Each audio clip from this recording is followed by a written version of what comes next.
Assalomu alaykum. Men Tulayn klinikasining akusher-ginekologi, reproduktologi Rahimova Diyora Hasanovna.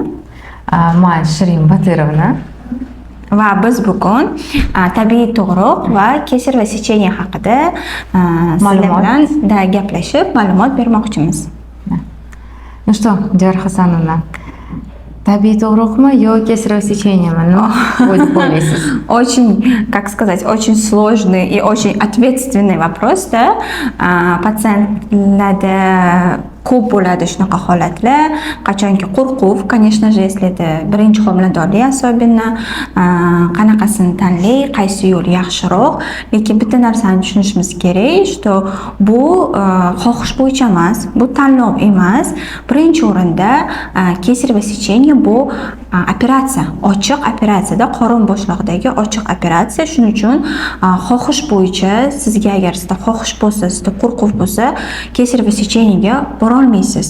Buni faqatgina o'sha sizni akusher ginekologingiz показаниялар, ko'rsatmalar bilan yuboriladi sizga. Shuning uchun tabiiy yo'l orqali bu hammaga tavsiya etiladi. Если нет показаний. Agar ko'rsatma bo'lsa, уже kesir secheniyaga biz tavsiya beramiz. Показаниялар bo'yicha gapiradigan bo'lsak, birinchi o'rinda, конечно же, platsenta yo'ldosh bilan qanaqadir problemalar bo'ladigan bo'lsa, это продолжение плаценты, да? Продолжение плацента превия и shunaqa holatlarda прямое показание kesir va secheniya yo'li bilan tug'ruq bo'lishiga. Undan tashqari, ikkinchi ko'rsatma qachon ekstreniy situatsiyalar, bolaga xavf va onaga xavf, hayotiga xavf bo'ladigan situatsiyalarda ekstreniy kesir va secheniya olish mumkin.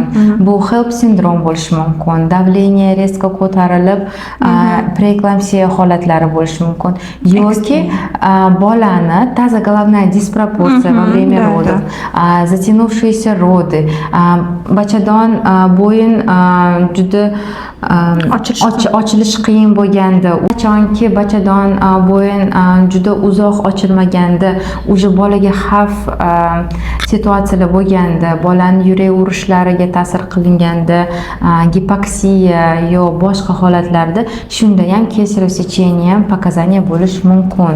Yana tashqari, agarda ayol kishida уже ikkita tug'ruq kesir va secheniya yo'li bilan bo'lsa, misol uchun ikkita bachadon chandig'i bo'lsa, unaqa holat ham keyingi uchinchi tug'ruq уже kesir va secheniya yo'li bilan tug'iladi. Lekin agar ayol kishi bitta tug'ruq kesir va secheniya bilan bo'lib, orada o'sha o'zini vaqti o'tib 3-4 yildan keyingi homiladorlik rejalashtirsa va unda boshqa akusherskiy показаниялар bo'lmasa, kesir va secheniyaga o'zi tabiiy yo'l bilan tug'ruq bo'lishi mumkin. Bunaqa holatlardan ham. Да. Давайте плюсы, да? Плюсы kesir va secheniya и плюсы естественных родов.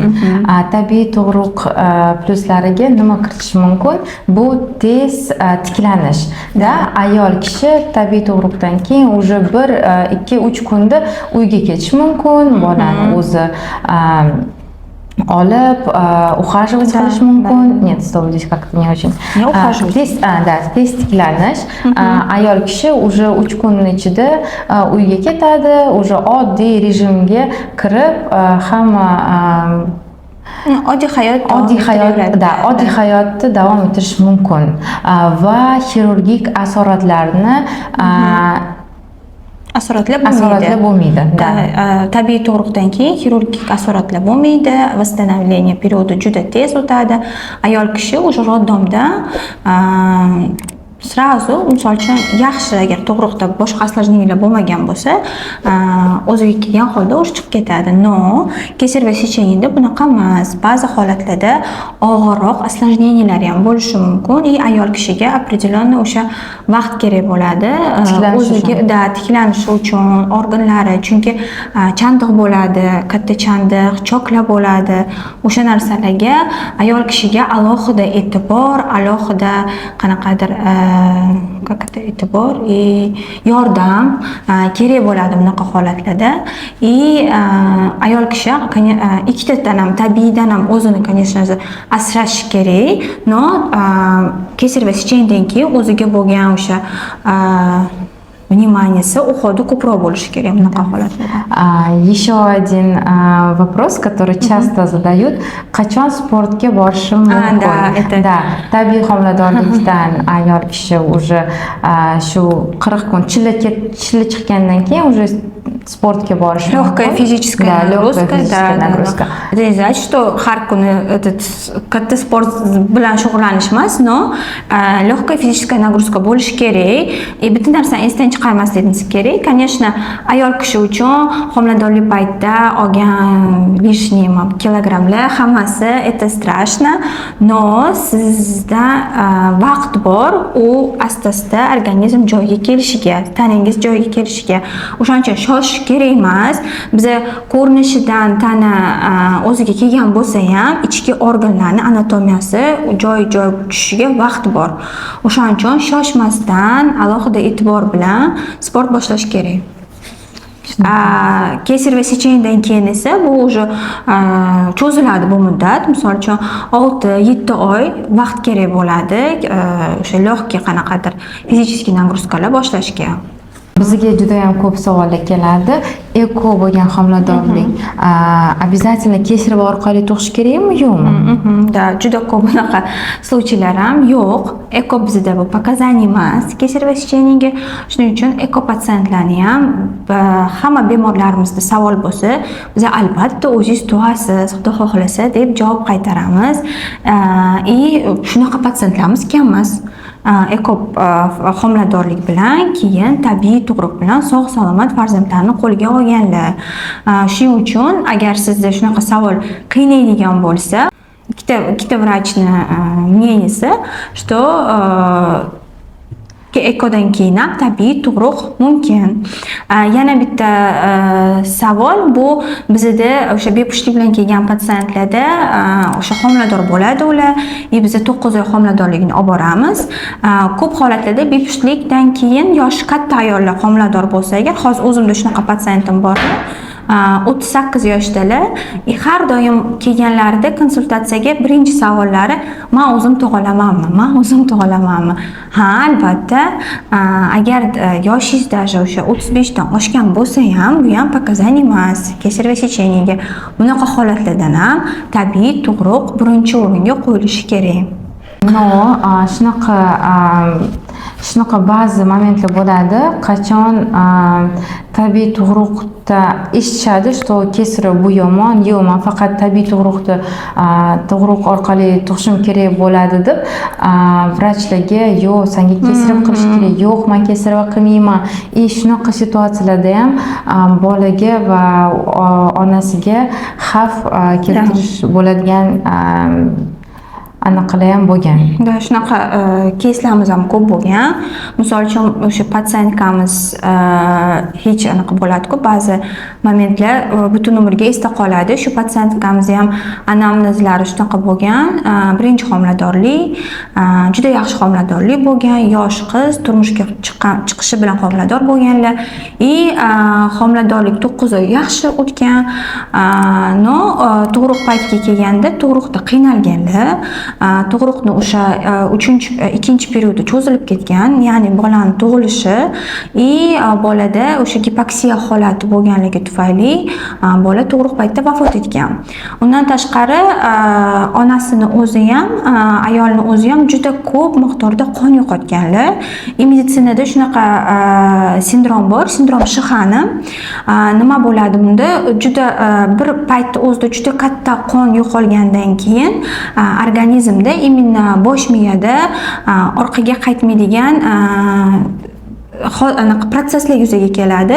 Bulardan ham xuddi shunaqa bo'lib, ayol kishi hozirgi kunda afsuski bepushtlar.